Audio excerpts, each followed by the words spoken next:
Bonjour Laurent Oberton. Bonjour. Vous êtes diplômé de l'école supérieure de journalisme de Lille. On dit souvent que c'est la meilleure école de journalisme de notre pays. Vous êtes considéré, j'ai vu, par Michel Houellebecq, l'écrivain, comme l'une des grandes signatures de demain. En tout cas, votre livre sort aujourd'hui, La France orange mécanique. Je suis pas là pour lui faire de la pub, mais je l'ai lu, c'est tout ça plutôt très saillant et très intéressant. J'ai même vu que sur Amazon, vous étiez déjà en tête des ventes. C'est un livre événement. Hein.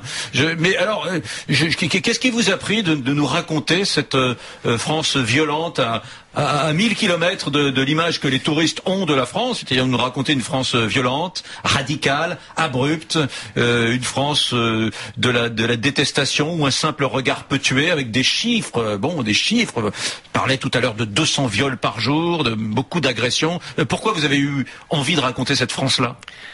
Disons qu'avec mon métier de journaliste, j'ai été amené à rencontrer des victimes, de nombreuses victimes de l'insécurité, loin justement de l'image qu'on s'en fait et que les médias renvoient. Et on se rend compte, à mesure que l'on rencontre les victimes, les policiers, les professionnels des questions de sécurité, qu'il y a un décalage assez énorme entre la représentation de l'insécurité médiatique et grand public et la réalité vécue sur le terrain. Et donc on se demande si vraiment c'est une perception biaisée de la part des personnes qui ont vraiment vécu des traumatismes ou si ça dissimule une réalité. Et donc la fameuse phrase de Jospin, les Français en gros ne sont pas victimes de l'insécurité, il n'y a pas de problème d'insécurité, il n'y a que le sentiment d'insécurité. Le fameux sentiment, c'est-à-dire que c'est un fantasme, voilà, ça c'est ce qu'on entend souvent. Et quand on mène une enquête justement approfondie sur la réalité des chiffres, pas les chiffres donnés par le ministère de l'Intérieur, mais les chiffres des enquêtes de victimisation,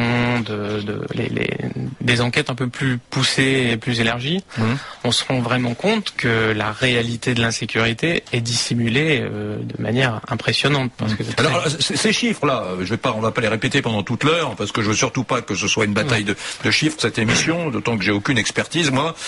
Toutes les 24 heures en France, 13 000 vols, 2000 agressions, 200 viols, toutes les 24 heures en France, c'est des chiffres qui viennent d'où? De votre cerveau ou Pas du tout, c'est l'Observatoire national de la délinquance et des réponses pénales, donc institut spécialisé présidé par Alain Bauer, sur les questions de sécurité. Je crois que c'est un institut public Oui, c'est un institut public, tout à fait. Je crois que c'est un sondage auprès de 20 000 personnes et donc qui donne ces résultats-là. Françoise Martre est avec moi. Bonjour Françoise Martre. Oui, bonjour. Vous êtes présidente du syndicat de la magistrature. Est-ce qu'il y a en France une espèce de tendance, je dirais pas, je suis pas théoricien du complot, loin s'en faut, mais est-ce qu'il y a une tendance du monde politique, du monde des journalistes et pourquoi pas du monde des magistrats à édulcorer les choses au nom du vivre ensemble, quoi. On va pas paniquer les gens, alors on n'appuie pas là où ça fait mal. Est-ce que ça vous semble un argument pertinent, Françoise Martre? Moi, je crois que c'est plutôt le contraire. Je pense qu'il y a plutôt une surexploitation, une surmédiatisation des faits divers. Alors peut-être pas les chiens écrasés, mais je crois que toute personne qui ouvre un journal ou qui entend la radio ou à la télé entend parler des faits divers. Donc il y a plutôt une surexploitation dont les hommes politiques, je crois absolument pas à la théorie du complot là-dedans, puisque les dernières années nous ont montré que les hommes politiques se servaient au contraire de cette surmédiatisation pour faire passer des lois de plus en plus répressives. En fait, ce qu'on a assisté ces 10 dernières années, c'est un fait divers, une réponse des politiques et une loi. Donc voilà, je crois. Alors après, est-ce qu'il faut faire plus pour parler de ça? Non. Ça sert à quoi? Je veux dire, si on serait dans une société de la peur en réalité. C'est ça qu'on voudrait, ce à quoi on arriverait, à parler, à encore plus parler de ces faits divers. Donc la société, elle est violente. Moi, je ne remets absolument pas en cause ce constat. La société est violente. Il y a des faits divers qui sont dramatiques. La question, c'est qu'est-ce qu'on fait à partir de ça. Je ne crois pas qu'on puisse regarder cette chose-là que à partir de est-ce qu'on cache quelque chose ou pas. Je vais rendre à l'instant Laurent Oberton, le journaliste qui publie La France Orange Mécanique, va répondre. Mais quand il parle lui d'ensauvagement d'une nation, est-ce que c'est quelque chose que vous pouvez entendre derrière la formule journalistique, c'est-à-dire on est dans une nation qui se radicalise du point de vue des rapports humains, on entend des histoires de personnes qui sont tuées pour 3 €, pour un regard, pour un coup de klaxon dans un embouteillage, etc. Est-ce que cet ensauvagement il est effectif? Est-ce que la magistrate que vous êtes le constate avec dépit, ou est-ce qu'au contraire elle dit finalement il n'y a pas de nation sans fait divers, tout ça est dans la norme, il y en a toujours eu? Alors si vous voulez, c'est un problème de terme. Effectivement, ensauvagement, c'est effectivement c'est pas neutre comme terme. Moi, effectivement, je le dis et je le redis, la société est violente, mais il n'y a pas une évolution ces dernières années qui soit vraiment contestable, vraiment parlante. Effectivement, il y a une augmentation de la délinquance, mais voilà, moi je parle pas d'ensauvagement, non, je pense que voilà, la société a toujours été violente. Il n'y a pas pour moi, d'évolution sensible à l'heure actuelle. Voilà, sinon, alors, effectivement... non, mais c'est très intéressant, parce qu'on est au cœur du débat, Françoise Martre. Oui. Restez avec nous. Vous êtes, je le rappelle, présidente du syndicat de la magistrature. Laurent Oberton, voilà, vous êtes le journaliste qui a publié ce livre. Là, on est au cœur du débat, parce que on a vraiment... C'est d'ailleurs, c'est toute la philosophie de mon émission. On a un désaccord fondamental entre votre vision et celle de cette femme qui est magistrat et représentante du monde des magistrats en France. Donc, elle dit qu'il n'y a pas de situation pathologique particulière en France. Il y a de la souffrance, il y a de la désespérance, il y a de la violence, bien sûr, comme dans toutes les grandes nations. Mais j'ai envie de dire pas plus à l'entendre. Et qu'est-ce que vous lui répondez? Je lui réponds que c'est une négation de la réalité, oui, et que depuis les années 60, la criminalité en France s'est multipliée par 7. C'est considérable et c'est énorme. Mais ça rejoint les propos de Madame Taubira, qui quand on lui explique qu'un adolescent a été massacré à coups de pioche, elle nous parle de faits divers, elle nous dit que ça a toujours existé, que les faits divers ont toujours existé. Il y a une volonté de refuser cette réalité, de nier les victimes, et voilà, Qui est typique à la France? Ce n'est pas typique à la France, je pense, parce que les phénomènes de délinquance augmentent dans tous les pays européens, chez tous nos voisins. On a à peu près les mêmes phénomènes d'augmentation depuis les années 60. Je voudrais qu'on écoute le criminologue Xavier Hofer qui dit un truc assez intéressant sur l'âme française. Écoutez ça. La France est un pays spécial. Réfléchissez, regardez, cherchez dans votre mémoire combien il y a de pays de régicides au monde. Combien de pays ont tué leur roi ou leur souverain? Il y en a très peu. Ces peuples-là s'accoutument, ils supportent tout, et puis à un moment donné, ils s'enragent et ils renversent la table. Bon, c'est une lecture très particulière des choses, mais Hofer nous dit, nous autres Français, on n'a pas le même ADN que les autres, on a la violence en nous. Est-ce qu'on peut aller jusque-là, d'après vous, Laurent Oberton? Il a en partie raison tout de même, c'est que viendra un moment où je pense l'exaspération prendra le dessus sur la raison. Et nous aurons des réactions incontrôlées, peut-être de la part de policiers ou de citoyens. Quand vous publiez, j'entends, quand vous publiez La France Orange Mécanique, vous dites quoi? Vous dites, en gros, il y a dans notre pays un phénomène que tout le monde ignore, c'est ça? C'est-à-dire que vous avez l'impression qu'il y a une chape de plomb, que cette magistrate qui est avec nous cache quelque chose, que les politiques cachent, ou c'est simplement de l'aveuglement? Il y a pas de volonté quand même de dissimuler la réalité des faits divers et de la criminalité dans notre pays. Je crois que 200 viols par jour, je connais assez peu de Français qui connaissaient ce chiffre avant l'émission. Tout à fait, ce chiffre précis, c'est sûr. Je pense que tout de même une majorité des Français a conscience de ce phénomène, mais quand ils constatent que les discours médiatiques ou justement de cette dame sont tout à fait vont contre ce qu'ils ressentent. Évidemment, ils ont l'impression que peut-être d'avoir tort, de se tromper, de déranger, donc ils préfèrent se taire. Et en société, c'est beaucoup mieux de peut-être d'aller dans le sens du criminel, dans le. Mais les radios, les télévisions, les journaux édulcorent la réalité des faits divers? Vous avez ce sentiment? Je pense que les médias, vous êtes bien placés pour le savoir, sont à 94% des journalistes de gauche, des journalistes. Et donc, il y a une sorte d'autocensure. Quand on est journaliste et qu'on veut faire une carrière réussie, on a tendance à s'interdire de trop parler de certains sujets, de certaines réalités. Parce que parler de la violence, ça fait poujadiste, ça fait vieux con réactionnaire, voilà. Et donc il vaut mieux avoir un discours en disant bon, c'est normal, n'exploitons pas ces faits divers, c'est trop facile, etc. Vous pensez qu'il y a ça? Tout à fait. Ouais. Bon, Bernard m'appelle du Morbihan où il est consultant. Bonjour Bernard. Bonjour Eric et bonne année à toute l'équipe. Merci Bernard, merci de m'appeler une voix familière. Bernard, dites-moi, donc vous votez comment vous quand je vous pose la question, est-ce que médias et politiques sous-évaluent la violence et les faits divers dans notre pays? Mais totalement, ils sont en pleine consensualité même. C'est un syndrome d'évitement. Ouais. Ça, on ne veut pas en parler parce qu'on ne veut pas mettre le feu aux poudres, mais on a des discours, vous savez, on trouve toujours des excuses. Alors qu'en vérité, derrière tout ça, ils ne défendent pas la démocratie. La démocratie, elle se fait déchirer tous les jours par ceux qui exercent leur violence. Tous les jours. Et le jour où on verra Hiroshima, on verra des guerres, on se dira, oh là là, mais comment ça se fait, comment on en est venu là? Parce qu'on ne veut pas tuer la violence dans l'œuf. Vous savez, votre journaliste a eu la merveilleuse idée d'utiliser le mot Orange Mécanique. Ce film, lorsqu'il est paru, Stanley Kubrick, visionnaire, as des as, un gars incroyable d'ailleurs, eh bien, il a été, on l'a menacé de mort, il a dû déménager en Angleterre, se planquer suite à ce film. Quand ce film est arrivé en France, il a été interdit, après on a coupé des scènes, notamment la scène du viol, etc. Or, en 2013, que se passe-t-il? Vous vivez l'Orange Mécanique au quotidien.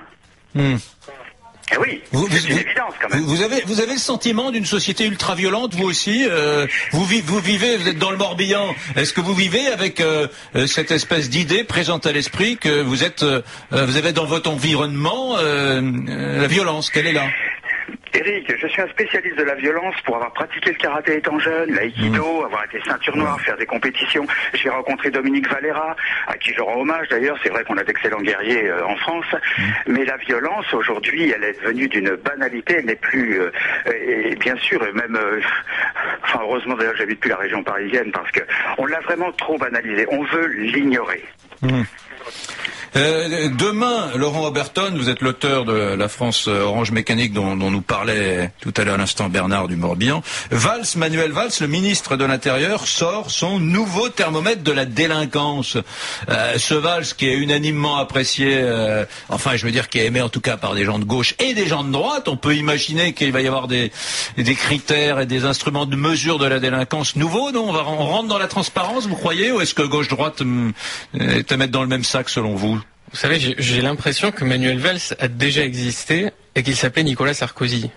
Que récemment, on avait déjà eu un battage en nous disant qu'on allait améliorer les outils de mesure, les statistiques, que tout irait bien. Il y avait eu un engouement chez les policiers, vraiment, on croyait, droite et gauche, tout le monde pensait qu'il y avait quelque chose qui avançait vraiment. Avec Valls? Avec Nicolas Sarkozy. Et je pense, on va avoir exactement les mêmes désillusions, enfin en tout cas ceux qui croient en Manuel Valls. Parce que Manuel Valls n'est pas seul. Manuel Valls, il a Christiane Taubira dans son camp. Il doit composer, donc je pense qu'il est surtout dans des effets d'annonce, des effets de manche, comme toujours.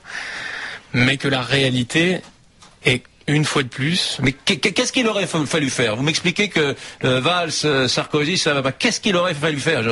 Comment peut-on lutter? Vous qui êtes journaliste, qui avez fait finalement un récit circonstancié avec des faits que vous êtes allé chercher partout. C'est vrai, votre livre est très... je le redis, c'est une gifle.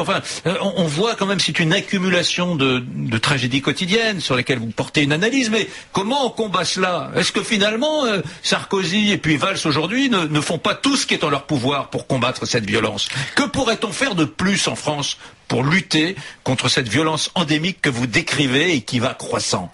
Alors, le livre est un livre de constatation. Il n'y a pas de solutions qui sont apportées, mais cependant, on peut remarquer tout de même que si l'on compare ce qui se passe en France ou aux États-Unis par exemple, que des solutions assez simples, comme par exemple l'emprisonnement des criminels, c'est quand même assez basique, permettent de réduire considérablement la criminalité. On les emprisonne. Il paraît qu'en France, il n'y a jamais eu autant de personnes dans les prisons. Ouais. Il n'y a jamais eu autant de personnes dans les prisons, mais il y a aussi chaque année 80 000 personnes qui sont condamnées à des peines de prison ferme et qui n'y vont pas faute de place. En France, il y a 80 000 personnes qui sont condamnées à des peines de prison et qui n'y vont pas. Tout à fait, 80 000 personnes par an. Et sans parler que des personnes qui sont condamnées à la prison voient leur peine être aménagée, des peines bracelet, des peines de substitution. Tout un tas de systèmes pour éviter justement la réalité d'une punition qui permettrait d'endiguer la criminalité. Dans un instant, Françoise Martre répondra à cette question. Je ne connaissais pas ce chiffre. Présidente du syndicat de la magistrature, 80 000 personnes condamnées en France qui n'effectuent pas leur peine de prison. On disait à l'instant, d'ailleurs, la question que je vous pose aujourd'hui, c'est est-ce que vous estimez que les médias sous-évaluent la violence et les faits divers en France? C'est à peu près 6 sur 10 à considérer cela et 4 sur 10 à dire non. D'ailleurs, on écoutera dans un instant Sébastien qui nous dit non, il n'y a pas de surévaluation, au contraire. Mais tout à l'heure, on disait que, d'ailleurs, je me suis mis à l'instant sur le site de l'Express pendant la pub. Il y a un rapport d'inspection générale de 2009, il me semble, qui dit que 82 000 peines de prison ferme restaient en attente d'exécution ou d'aménagement. Françoise Martre, présidente du syndicat de la magistrature, c'est sûr que ça doit impacter les chiffres de la criminalité et de la délinquance, le fait que 82 000 personnes condamnées n'aillent pas en prison. Alors écoutez, effectivement, je ne conteste pas que ce chiffre, que je n'ai pas exactement, mais que certaines peines ne soient pas mises à exécution. Mais il faudrait se demander si la peine d'emprisonnement ferme, elle impacte effectivement sur les chiffres de la délinquance et de la récidive. En gros, c'est de savoir si ça sert à quelque chose et si ça permet d'éviter la récidive. Or, nous considérons que non. D'ailleurs, pour revenir sur ce que disait votre invité tout à l'heure, le problème de ces peines, on ne parle pas des peines des criminels qui ne seraient pas mises à exécution. On parle bien des petites peines d'emprisonnement. Donc, la prison, si elle était effective, si elle marchait pour éviter la récidive, on le saurait. Les prisons sont actuellement complètement sont pleines. Le taux d'incarcération a augmenté de 33% en 10 ans. Mais la population française augmente aussi, et puis la population française augmente. Oui, non, mais c'est en rapport avec la population française, puisque le taux d'incarcération était de 75%. Le taux d'incarcération était de 75% en 2000, il est de 75 pour 100 000 habitants en 2000 et de 100 pour 100 000 habitants aujourd'hui. Donc, et à la fois, votre invité fait le constat que la violence augmente, qu'elle est extrêmement prégnante dans notre société. Or, on voit bien qu'il n'y a pas une corrélation, puisque il y a beaucoup plus d'emprisonnement, de peines d'emprisonnement ferme qui sont prononcées maintenant qu'avant. Donc, ça veut bien dire que voilà, il faut sortir de ce tout carcéral. Votre invité dit finalement qu'est-ce qu'on pourrait faire? On pourrait construire des prisons et enfermer. Il faut sortir de cette. On n'y est pas dans le tout carcéral là, François. On n'y est pas dans le tout carcéral en France. On peut pas dire qu'on soit dans le tout carcéral. Aujourd'hui. Écoutez, non, j'ai pas. Toutes les dernières lois qui ont été votées, je veux dire, la seule peine de référence, c'est l'emprisonnement. Pour n'importe quel petit délit, quand les gens sortent avec une autre peine qu'une peine d'emprisonnement, on dit que la justice n'a rien fait.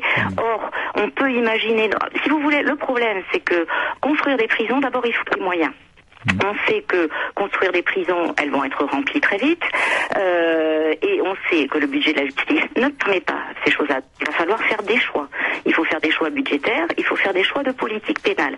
Nous considérons que plutôt que de continuer à être dans la même politique d'enfermement, puisque finalement on serait dans une société d'enfermement.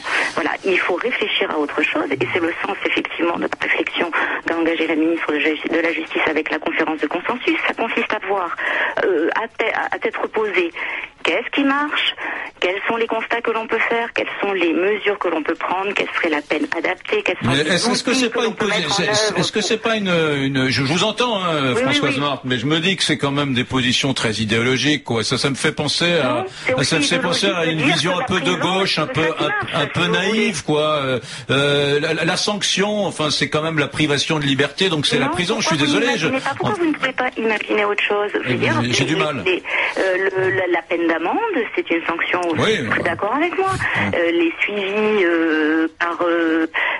les suivis judiciaires, des choses comme ça, ce sont également des petits délits. Moi, oui, pour les petits délits, mais je dis pas qu'il faut sanctionner. Non, mais on parle. La justice, elle est confrontée à quoi au quotidien? À des petits délits. Oui, mais enfin, pour prendre une peine de prison ferme, c'est des clients sérieux. La moindre peine de prison ferme, en général, ce sont des clients sérieux. La justice de notre pays ne condamne pas de la prison ferme des gens qui ont piqué une pomme à l'étal de l'épicerie. Non. Avec la loi sur les peines planchées, quelqu'un qui commet un vol en récidive d'une pomme dans un grand magasin, il encourt 1 an d'emprisonnement ferme. Ça n'arrive jamais. Il n'y a pas un seul voleur de pommes dans une prison française. Non. Non, moi je vous dis, alors attendez, moi les dossiers, je les vois. Bien sûr que pour un vol de vélo, un vol de rasoir, un vol de ce que vous voulez, bien sûr que les gens prennent de l'emprisonnement ferme et que les tribunaux continuent aujourd'hui à prononcer des peines planchées. Donc voilà, il faut venez assister aux audiences et vous verrez bien quelles sont les peines qui sont prononcées. Donc voilà, donc il faut pas mélanger, si vous voulez, les petits délits et les affaires criminelles où là les peines sont prononcées par une cour d'assises avec des jurés. D'ailleurs, ce que je constate, c'est qu'il y a aujourd'hui, avant il y avait 9 jurés, maintenant il n'y a plus que 6 avec l'expérimentation sur les jurés populaires en correctionnel. Voilà, donc effectivement, pour l'emprisonnement, quand on parle de penser autre chose, c'est évidemment pour les délits qui sont aujourd'hui punis de 6 mois d'emprisonnement. Laurent Oberton, auteur de ce livre, La France orange mécanique, vous c'est de l'angélisme de gauche ou c'est du réalisme? C'est de l'angélisme absolu. Si vous, par exemple, récemment, il y a eu une affaire qu'on a appelée l'affaire des tournantes, où 14 auteurs d'un viol collectif ont été condamnés à de la prison avec sursis. C'était pas un vol de pommes, ils étaient déjà récidivistes, ils étaient déjà connus des services, selon l'expression consacrée. Ils ont été condamnés à du sursis. Une bande en Réunion qui a fait un viol, donc que prison avec sursis. Prison avec sursis. Ouais. Et même de toute façon, quand des peines de prison ferme sont prononcées, elles sont en dessous de 2 ans fermes, très rarement exécutées, elles sont aménagées, on les transforme en stage citoyen, on appelle ça. Ça doit coûter sans doute moins cher, mais ça coûte plus cher aux victimes, malheureusement. J'ai un coup de fil là de Henri et de Sébastien. Henri, d'abord pour commencer, ils sont en désaccord d'ailleurs l'un et l'autre. Henri est gestionnaire de patrimoine dans le département du Rhône, du côté de Lyon. Henri. Bonjour Eric, bonne année à vous ainsi qu'à votre invité. Merci. Moi j'appelais pour dire que la violence a été banalisée et que les sanctions ne sont plus à la hauteur des crimes commis. Moi, je suis révolté. Moi, je sais de quoi je parle parce que mon ex-femme était avocate. Et quand je vois quelqu'un qui tue un bébé ou qui tire sur un policier et qui ressort au bout de 10 ans parce qu'il faut lui donner une deuxième chance, ça me révolte. Et je vais aussi de temps en temps voir des clients qui habitent aux Minguettes à Vénissieux qui me disent ici c'est devenu invivable parce que de temps en temps on arrête les jeunes. Ils font 3 mois de prison et ils reviennent, ce sont des caïds, les grands patrons de la banlieue. Donc aujourd'hui, il y a plus de sanctions appropriées et il y a plus d'éducation. Et moi, je pense que tout ça, ça démarre bien avant, ça démarre même à l'école où on ne donne plus la chance aux professeurs d'avoir une autorité sur les élèves. Et cette société française, quand Oberton nous dit qu'elle s'est radicalisée, qu'elle est plus violente aujourd'hui qu'hier, vous en faites le constat ou est-ce qu'on est des nostalgiques idiots qui sont incapables d'analyser les choses, ou est-ce que vous pensez objectivement que en 2013 la rue, l'espace public est moins sûr que jadis? Mais bien sûr, il y a des endroits où on n'ose plus aller aujourd'hui. Moi, je suis un fan de foot. Aujourd'hui, j'emmènerai jamais mes enfants au Parc des Princes, par exemple, ou même parce qu'il y a de la violence, ou même à Gerland, je les emmène pas, je les emmène à la baie des Champs, à Auxerre, parce que je sais que c'est tranquille, ou dans des petits stades comme ça, mais il y a des rues où on peut plus aller se promener. Dans le 16e à Paris, aujourd'hui, il y a des agressions tous les jours. Dans le 7e aussi, vous allez pourtant, vous promener... venez de me donner deux exemples d'arrondissements chics, là. Hein. Vous m'avez pas choisi 7e et 16e à Paris, c'est ce qu'il y a de mieux.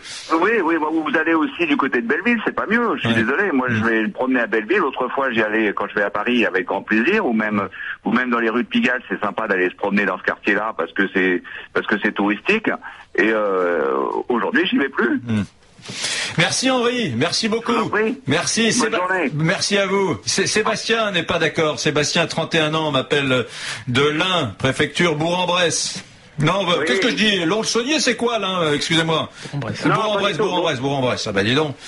Oui. Bonjour Sébastien. Eric. Bonjour à tous. Bonne année, meilleurs vœux. Merci, bonne année à vous. Moi, je suis à côté donc Jassan, en fait, à côté de Villefranche, c'est à 30 km de Lyon, en fait. Ah, d'accord. Ouais. Bon, d'accord avec ce que dit à l'instant Henri ou pas? Carrément pas d'accord. D'ailleurs, je suis souvent carrément pas d'accord avec vous. Ça me fait plaisir de passer à l'antenne pour vous le dire. Mais je vous apprécie quand même. Hein. Ah, merci beaucoup, Sébastien. Allez, voilà, c'est le débat français comme on aime, celui de la fin du repas où on n'est pas d'accord ensemble, mais où on débat dans la franchise. Et c'est ce qu'on fait en ce moment d'ailleurs avec Laurent Oberton et Françoise Martre. Alors vous êtes plutôt de ceux qui pensent que les faits divers, c'est pas la peine d'en rajouter. Les médias et les politiques nous en parlent suffisamment. Ah bah écoutez, vous avez qu'à regarder les journaux, vous avez qu'à regarder une chaîne qui s'appelle TF1 et vous avez l'impression qu'en France c'est le Far West quoi. Alors je sais pas où vivent les gens, mais enfin moi je me déplace quand même dans pas mal d'endroits, à tous les niveaux social, bref. J'entraîne dans un art martial taekwondo dans un quartier qui est réputé comme difficile. Alors je dis pas, il y a de la violence bien évidemment. Maintenant, l'image qu'on en fait sur TF1 et les journaux, pour moi, elle est fausse, complètement fausse. TF1 exploite la violence pour vous? Ah, moi carrément. D'ailleurs, Laurent, votre interlocuteur là, qui a écrit son bouquin, là, je pense qu'il devrait envoyer un bon CV. À mon avis, il est pris direct dans la foulée. Hein. Sans problème. Par TF1. Mais et donc, parler de la violence, Sébastien, est-ce que c'est exploiter la violence? Parce que si moi, Laurent Oberton me dit il y a 200 viols en France, excusez-moi, tous les jours, j'ai jamais vu ça sur TF1. Et j'ai envie de dire, c'est pas exploiter la violence que de le dire quand même. Mince. Non, que de le dire, pas du tout. Il y a de la violence, il faut le dire, il faut en parler. Et moi, ce que j'attendrais plus de quelqu'un comme Laurent, c'est qu'il nous donne les solutions, plutôt d'écrire des chiffres. Parce que des chiffres, on peut tout leur faire dire. Ouais, mais enfin, déjà, les chiffres, les admettre, les chiffres, c'est déjà énorme, dis donc. Ouais, 200. Alors déjà, pour recadrer le truc, 200 viols par jour, on parle de quoi? 200 viols par jour, sachant que, alors, pour moi, les gens, quand ils écoutent ça, ils disent, voilà, il y a 200 personnes qui sortent de chez eux, qui se font violer. C'est pas ça. Sur les 200 viols, il y a combien de viols qui sont dans les familles? Par exemple, c'est ça qui m'a intéressé de savoir par rapport aux viols dans la rue. Je sais pas, vous avez la réponse, Laurent Oberton? Ouais. Il y en a une partie c'est vrai, mais... Une grosse partie à mon avis, je crois que c'est 75% des viols qui se passent en famille. Mais enfin, ce sont des crimes quand même, hein. Vous avez raison. D'ailleurs, il y a combien de dépôts de plainte sur ces 200 viols par jour, Laurent Oberton? À peu près, on pense qu'il y a une plainte pour 10 viols à peu près, selon le ratio officiel. Et donc une pièce, ça ferait 20 plaintes, effectivement. Parce évidemment, quand on voit que les violeurs sont relâchés avec ou de la prison avec sursis, forcément les victimes ne et combien aboutissent là, sur ces 200 viols? Il doit y avoir c'est rarissime. On estime qu'à peu près 2% des violeurs sont inquiétés par la justice à un moment donné de leur brillante carrière. Attention Eric, je condamne bien évidemment tous les viols. Bien évidemment, je condamne ces gens-là, il n'y a pas de problème, il faudrait même qu'ils aient des plus lourdes peines. Moi je parle surtout qu'il ne faut pas faire croire aux gens que dès qu'on sort de sa rue, on va se faire agresser ou violer.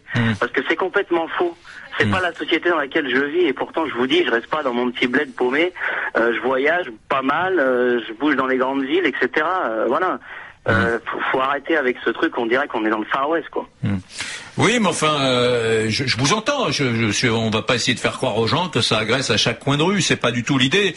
L'idée, c'est de dire, si c'est le cas, qu'on n'a pas à maquiller ou à truquer ou à arrondir les angles pour pas faire peur aux Français. Moi, je suis pour un discours clinique, transparent, pas pour faire paniquer les gens. Mais voilà, s'il y a 13 000 vols par jour, ça m'intéresse de savoir qu'il y a 13 000 vols. Et je veux que les médias le disent, je veux que les politiques le disent, et je veux qu'ils me disent, voilà, on va faire ça. Alors effectivement, soit, comme le disait à l'instant Françoise Martre, ça sert à rien de mettre les agresseurs et les voleurs en prison, bon, et voilà pour telle et telle raison, ou au contraire, il faut revenir vers la carcéralité parce qu'on se rend compte qu'on a été trop coulant, j'en sais rien, mais en tout cas, je veux que les décisions s'appuient sur des chiffres minces. Et je suis pas d'accord avec vous quand vous dites que TF1 panique les gens. Je regarde pas spécialement TF1, d'ailleurs je regarde plutôt France 2, mais je regarde plutôt France 2, mais pas. Si TF1 donne des bons chiffres, il faut arrêter de leur faire sans arrêt un procès, après tout. Mais le tout carcéral, ça fait 10 ans qu'on en mange du tout carcéral. On a mangé que ça, et ça n'a rien changé du tout. Rien du tout. Il y a encore plus de violence qu'avant. Quand j'entends Laurent qui nous parle qu'il faut plus de prison, etc., c'est faux. C'est faux. Il n'y a jamais eu autant de gens en prison. Laurent, réagissez à ce que dit Sébastien. Laurent, qui nous propose des solutions, qui nous amène des solutions. Ah oui, les journalistes de 28 ans, qu'est-ce que vous voulez? C'est pas le ministre de l'Intérieur. Mais c'est vrai qu'il y a des gens qui ont le sentiment qu'on est dans. Ouais, il y a des gens qui pensent qu'on est dans le tout carcéral. Tout à fait. Il y a vraiment une ligne de clivage sur la perception qu'ont les gens. Il y a vraiment deux lignes. Et par exemple, quand on sait que souvent, à peu près 5% de la criminalité est le fait la criminalité est le fait de 5% des mêmes personnes. Des mêmes personnes, voilà, c'est ça. Et donc, à partir du moment où quelqu'un qui commet 100 braquages par an, ça arrive très souvent, ça arrive vraiment très souvent. 100 braquages, 100 vols, 100, voilà. Ouais. À partir du moment où cette personne est enfermée 5 ans ou 10 ans, on assure la tranquillité d'un certain nombre de citoyens honnêtes. Donc, c'est pas vraiment le tout carcéral, mais simplement de punir assez sévèrement les personnes qui commettent 100 vols par an quand même. Voilà, la deuxième chance, ça va. Au bout de 100 fois, bon. Si vraiment cet effort est fait, je pense que l'amélioration de la criminalité sera spectaculaire. Par exemple, aux États-Unis, la criminalité dans les années 80 a complètement explosé. Ils ont décidé de multiplier le taux d'incarcération, multiplié par 3, et la criminalité s'est divisée en 2.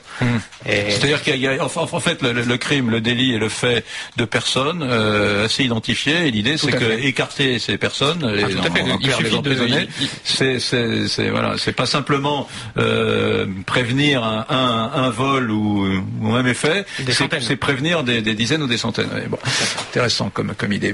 Merci beaucoup Sébastien, merci beaucoup à Sébastien, formateur dans l'Ain. Vous êtes où à 30 km de Lyon? Vous êtes dans quel coin? Vous m'avez dit là où j'habite, c'est Jasson-Réautier en fait. Ah mais voilà, ok. Et vous êtes prof de taekwondo? Tout à fait. Bon, je vais être d'accord avec vous alors Sébastien, D'accord avec vous. Mais j'aime pas la violence. Il n'y a pas de problème. Non, mais vive les arts martiaux, parce que les arts martiaux, c'est aussi une école d'humilité, les arts martiaux, magnifique. Exactement. Merci à vous. Salut Sébastien. Il est 13h. Les courriels. Alors José nous écrit de Morillon, il nous dit non, il ne sous-évalue pas, il sélectionne prudemment les violences. Les violences. Les médias.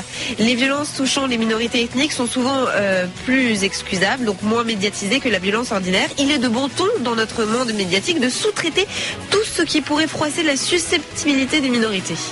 Voilà. Ça c'est vrai, c'est un vrai sujet. Moi j'ai un copain qui est journaliste dans une radio publique que je ne citerai pas et qui me dit, il est marrant d'ailleurs, c'est un bon copain qui est plutôt le cœur à gauche et qui est scandalisé par le fait qu'effectivement dès qu'il y a un crime qui est commis, me dit-il, par quelqu'un qui est issu d'une minorité, on donne pas le nom. En revanche, quand c'est quelqu'un qui s'appelle Raymond Garnier, on le donne, ce qui est absurde, ce qui est complètement débile. C'est faire le lit de tous les racismes. Pourquoi ce truc-là, c'est absolument absurde. On sait maintenant que la société française, elle est multiculturelle, donc c'est complètement débile de cacher certains noms. Enfin, franchement. Simone nous dit non, les médias font bien leur travail là-dessus particulièrement, et c'est une excellente chose. Il est normal que le peuple soit tenu au courant de ce qui se passe dans le pays et tout ce qui concerne la France, si seulement certains pouvaient ne pas en rajouter trop. Et oui, leur boulot est de nous informer, les médias. Donc on parle des médias, seulement de nous informer et non de prendre parti ou pas. Mais en général, nous n'avons pas à nous plaindre. Simone est plutôt contente. Liliane de Saint-Apollinaire nous écrit aussi, nous dit les médias sont de gauche, et comme tel, la violence trouve toujours chez eux leur compréhension stupide et parfois criminelle. S'ils ne sont pas aveugles, ils la constatent, mais sont dans l'incapacité de reconnaître la face du monde qu'elle existe. Ils préfèrent fermer les yeux et se faire passer pour des gens au grand cœur qui savent vraiment comprendre la complexité de l'être humain, etc., etc. Ils vous disent cela avec de grands mots et des trémolos dans la voix. Ces gens-là me fatiguent. Le jour où ils assumeront le fait que la violence mérite d'être sanctionnée sans état d'âme, ils auront fait un grand pas, mais ce jour-là n'est pas encore arrivé. Voilà, vous continuez de voter sur le site. Je vous pose la question aujourd'hui, est-ce que le monde politique, le monde médiatique et le monde des magistrats au sens large, la société française sous-évalue-t-elle la violence et les faits divers dans notre pays? Vous donnez beaucoup d'exemples, hein, Laurent Burton, dans votre livre. Vous en avez d'autres, là? Vous nous avez... Ce livre est quand même, l'objectif de ce livre est de porter la parole des victimes. Et donc, voilà, je peux vous citer un témoignage qui est paru dans la Provence avant-hier. Il faisait nuit, je ne voyais rien, j'ai juste entendu « Viens » et 2 minots de 11 à 12 ans se sont jetés sur moi. Ils ont commencé à me frapper à la tête et au ventre. J'ai vu la haine dans leurs yeux. Ils m'ont mis à terre d'une balayette et les coups ont commencé à pleuvoir de tous les côtés. L'enfer va durer une 20aine de minutes environ. Ils ont dû être une 15aine au total à me taper à des degrés divers. Je pense à faire le mort pour qu'ils cessent, mais la douleur me fait hurler. Ils m'ont cassé le fémur et la jambe, et malgré ça, ils continuent à frapper. Ils me marchaient sur les mains, prenaient même de l'élan pour me mettre des coups de pied dans les testicules. Leur violence était gratuite. Je me suis vu partir quand je les ai entendus se dire « Finissons cette phase de craie ». Voilà. Ça, c'est un témoignage paru dans le quotidien La Provence, dans le sud de la France. Et c'est 2 minots, il dit, donc 2 gamins de 11 à 12 ans. 11 à 12 ans. Ouais. Et c'est un truc tout frais, ça, vous me dites, c'est à 2 jours, ça? Tout frais. Ouais. Et c'est comme ça tous les jours, on peut en trouver tous les jours. Donc vous ça étaye votre théorie de la violence quotidienne. Voilà, ça, c'est une violence qui n'existait pas. La violence, c'est la violence des préados, parce que 11 ou 12 ans, c'est des préadolescents. Voilà. Et donc, à 11 à 12 ans, on n'est pas passible même pas d'une garde à vue. Donc, Chantal, justement des Bouches-du-Rhône. Bonjour Chantal. Oui, bonjour Eric. Oui, moi je voulais aussi également témoigner parce que effectivement je pense qu'on sous-estime et bon, j'ai un petit témoignage à apporter, c'est que je discutais parce que j'ai quelquefois des réunions avec la police et notamment on me disait dernièrement que pendant le week-end d'ouverture pour Marseille, capitale européenne de la culture, il n'y avait eu aucune violence et tout s'était très bien passé, ce qui est faux. Les policiers m'ont dit de sources sûres. Il y a eu malheureusement des violences, mais on l'était parce que c'est pas politiquement correct, parce qu'on voudrait tellement que Marseille attire du monde, mais le problème c'est qu'il faudrait justement éliminer cette violence, mais c'est pas en la taisant qu'on va rendre Marseille attractive. Il faut la dénoncer et il faut la faire taire, cette violence, c'est tout. Et pour l'instant, voilà, ce que je peux vous dire, c'est qu'il y a eu des violences et que ça s'est totalement tué, voilà. On l'a pas dit. On n'a fait que dire que ça s'était bien passé. Françoise Martre du syndicat de la magistrature, il y a ça aussi, il y a la réalité statistique, ça vous pouvez pas le nier, il y a du ministre de gauche comme de droite, il y a de l'élu, il y a du maire, du président de conseil général qui a pas toujours envie qu'on dise que dans sa collectivité. Après, les élus et les pouvoirs publics font leur communication, si vous voulez, mais avant de débattre de la délinquance, il faut quand même débattre des chiffres, et quand j'entends votre invité indiquer que il y a une plainte pour 10 viols, la plainte, on peut la quantifier parce qu'elle est reçue, les 10 viols, d'où est-ce que ce chiffre sort? Voilà, donc moi j'ai beaucoup de réserves sur les chiffres annoncés. C'est l'Office national d'observation de la délinquance et des réponses pénales, l'ONDRP. Oui, bien sûr, je dis qu'effectivement, il faudrait quand même arriver dans ce pays à mettre en place des statistiques dignes de ce nom pour connaître justement l'importance de cette délinquance. Elles sont pas valables pour vous, les statistiques de l'ONDRP? J'ai des doutes. Voilà. Enfin là, si j'ai bien compris, les chiffres qui sont dans le livre de votre invité sont faits à partir d'une enquête et à partir d'une extrapolation par rapport aux plaintes réellement reçues. Il y a beaucoup de chiffres, mais ceux-là... Il y a des gens qui vont pas porter plainte et on sait que les services de police ne retranscrivent pas toutes les plaintes. On sait bien toutes ces choses-là. C'est pour ça que c'est vraiment important de savoir de quoi on parle. Mais merci beaucoup en tout cas. Merci à vous Françoise Martre, présidente du syndicat de la magistrature. Merci beaucoup. Merci, au revoir. Au revoir.